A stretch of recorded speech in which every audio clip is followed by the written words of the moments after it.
आज मैं आपको एक सत्य घटना सुनाता हूँ।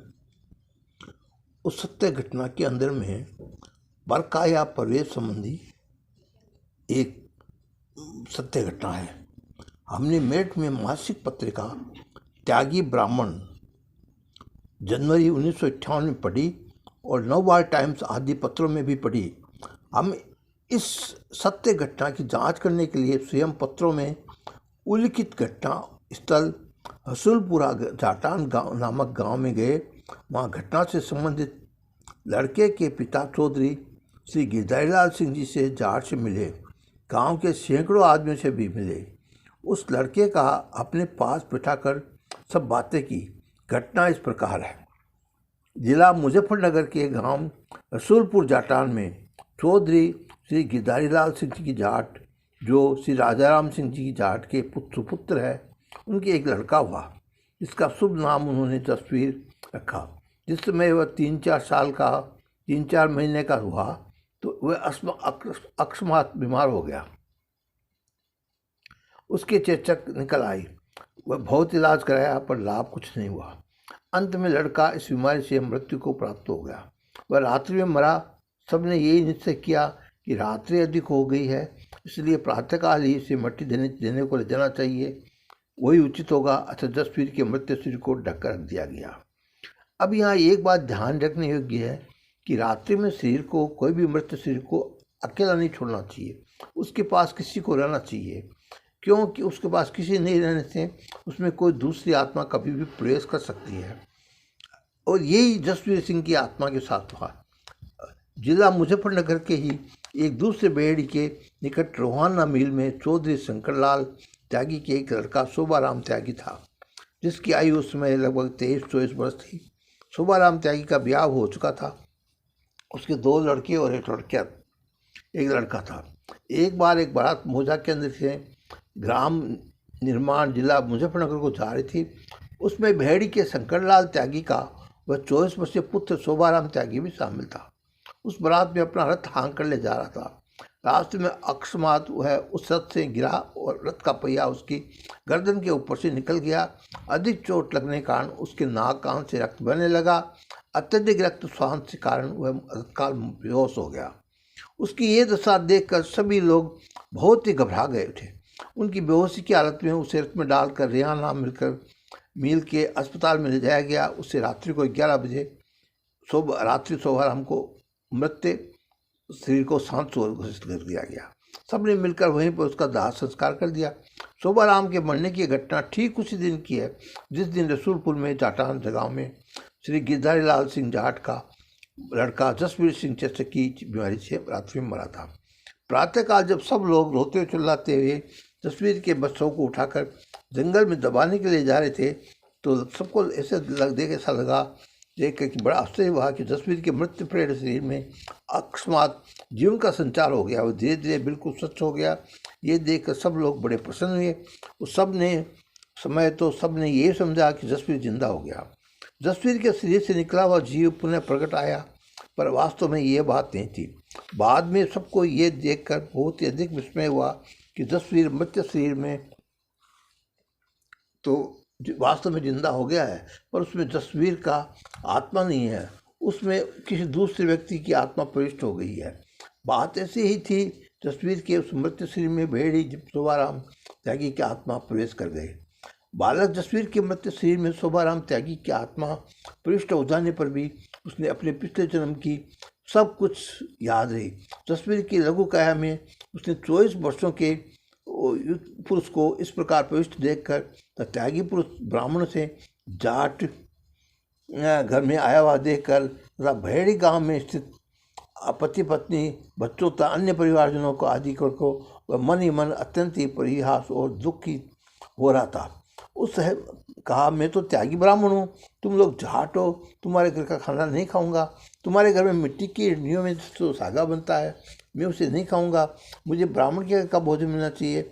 अब तो घर वाले बड़ी चिंता में। उन्होंने सोचा कि यदि उसने कुछ नहीं खाया पिया तो भूखा प्यासा मर जाएगा। अतः उसके लिए एक संस्कारी ब्राह्मणी परिवार की वृद्धा महिला के हाथ का बनाया भोजन करके प्रबंध करना पड़ा। बरसों तक बराबर ये ब्राह्मण ही उसे अपने हाथों से रोटी खिलाकर बनाकर खिलाती रही। अब नए जसवीर जाटों के घरों में रोटी खाता था और नए मिट्टी हांडी के ओटा था दूध ही पीता था। वह सदैव पुत्र पवित्रता का ध्यान रखता था। यदि मिट्टी के हांडी के बदलों में पित्तल के बर्तनों में दूध उठा कर दिया जाता तो उसे पी लेता था। एक दिन लगभग 4 वर्ष पश्चात जसवीर की माँ राज के लिए जाटनी उसे अपने गांव साथ लेकर अपने मेके जा रही थी। मार्ग में वह स्थान पड़ता था जहाँ शोभाराम के रूप में रथ में गिरकर उसकी मृत्यु हुई थी। वहाँ से 2 रास्ते जाते हैं, एक गांव बहेड़ी को, दूसरा परेही को। जसवीर लड़के ने अपनी माँ से कहा, माँ मैं जब शोभाराम था तब मैं यहीं पर रथ से गिरा था। हमारे रथ का घर का रथ था जो उधर है बहेड़ी ग्राम की ओर सकेत का आपको है। लेकिन माँ ने बच्चे की बात को यूं ही झूठी समझकर उसका हाथ पकड़कर अपने मैया के चली गई। मार्च सन 1958 की बात है। केन कोऑपरेटिव सोसाइटी का कामदार जगन्नाथ प्रसाद जो बहेड़ी निवासी था, एक दिन अपने किसी कार्यवश उसी ग्राम रसूलपुर घाट जाटान में गया। वहीं पर वह गिरधारीलाल सिंह जाट का लड़का जसवीर सिंह बच्चों के साथ खेल रहा था। उसने जो अपने सामने से आते हुए उसे बहेड़ी निवासी कामदार जगन्नाथ को देखा तो उसे तुरंत पहचान लिया। उसने जगन्नाथ को जोर से आवाज़ लेकर पुकारा। जगन्नाथ ने चौकन्ना होकर देखा कि मुझे यहाँ कौन पुकारता है। वह उसे अपना कोई परिचित व्यक्ति दिखाई नहीं दिया, इसलिए वह वहाँ से आगे जाने लगा। लड़के जसवीर ने पुनः पुकारा, अरे जगन्नाथ यहाँ सुन, तुझे मैं पुकारता हूँ। जगन्नाथ सुनकर उसके पास आया तो जसवीर ने जगन्नाथ से राम राम की और कहा कि मैं जगन्नाथ, तू मुझे मेरे गांव बहेड़ी ले चल। जगन्नाथ ने उसे पहले कभी देखा नहीं था और न उसे जानता था, तो उसने आश्चर्य से पूछा, तू कौन है और किसका लड़का है। इस पर जसवीर ने अपने बहेड़ी के श्री शंकरलाल त्यागी पुत्र होने के संबंधित सारी घटना बता दी। जगन्नाथ ने आश्चर्यचकित होकर पूछा कि यहाँ पर कैसे आए। उत्तर में उसने जसवीर ने कहा कि गिरकर मरने के बाद मुझे कोई खाली जगह मिली नहीं, मैं इन शरीर को खाली देखकर इसमें प्रविष्ट हो गया। जगन्नाथ अपने गांव बहेड़ी गया। उसने पूरी बात घटना गाँव वालों को सुनाई। गांव में जिसने भी सुना सब आश्चर्यचकित हो गए। लड़के के ताऊ चाचा आदि सब घर वाले गाँव रसूलपुर जाटाना गए। लड़के जसवीर से तुरंत सब ने पहचान लिया। सबको नाम ले लेकर राम राम किया। लड़के के संबंधियों ने उससे अधिक प्रश्न किए। उस सभी के बड़े भी आश्चर्यजनक असंतोषजनक उत्तर दिए। बहेड़ी से आने वाले उस ग्रामीणों में से एक व्यक्ति ने, जो कि उसी रथ पर सवार था जिस रथ पर से गिरकर शोभाराम की मृत्यु हुई थी, बालक जसवीर को पूछा, मेरा नाम क्या है। जसवीर ने कहा, मैं तुम्हारा नाम तो भूल गया, किंतु मुझे ये अवश्य याद है कि जिस समय मैं उस रथ से गिरा था तो तुमने ही मुझे उस समय अपनी गोद में लिटाए रखा था। ये सुनकर वह आश्चर्यचकित हो गया। उसने सबसे सामने ये स्वीकार किया, वास्तव में मैंने ही इसे रथ से उठा के गिरने पर उठाया और उसे अपनी गोद में बैठाए रखा था। और जसवीर लड़के को लेकर बहेड़ी ग्राम में गए तो रोहनलाल मिल्स में स्टेशन पर आकर उससे आगे आगे चलने को कहा। वह सबसे आगे आगे चलकर सीधे अपने घर गया और सबको यथोचित संबोधन करके और पुकारा और सबको राम राम किया। उसने उस समय ये हट किया कि मैं अब इसी घर में रहूँगा, वापस नहीं जाऊँगा।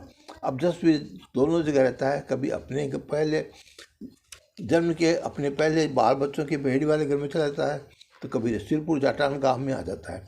मैं रसूलपुर जाटान में जाकर उससे मिलने का अवसर प्राप्त हुआ और हमने स्वयं उसके प्रश्नोत्तर करके उपयुक्त सभी बातों को उसके मुँह से सुना था। भगवान शंकराचार्य तथा अन्य योगियों को परकाया प्रवेश की घटनाएं तो हुई है, पर वे तो योगी थे। उपयुक्त ब्राह्मण योगी नहीं था, वह कैसे जसवीर के शरीर में प्रवेश कर गया। उसका उत्तर ये है कि जो मनुष्य थोड़ी उम्र में अचानक मरता है वह भी बहुत सी वासनाओं के कारण अतृप्त रह जाता है। उसका यदि कोई खाली शरीर मिल जाता है तो उसमें प्रविष्ट हो जाता है। यही बात यहाँ ही हुई है।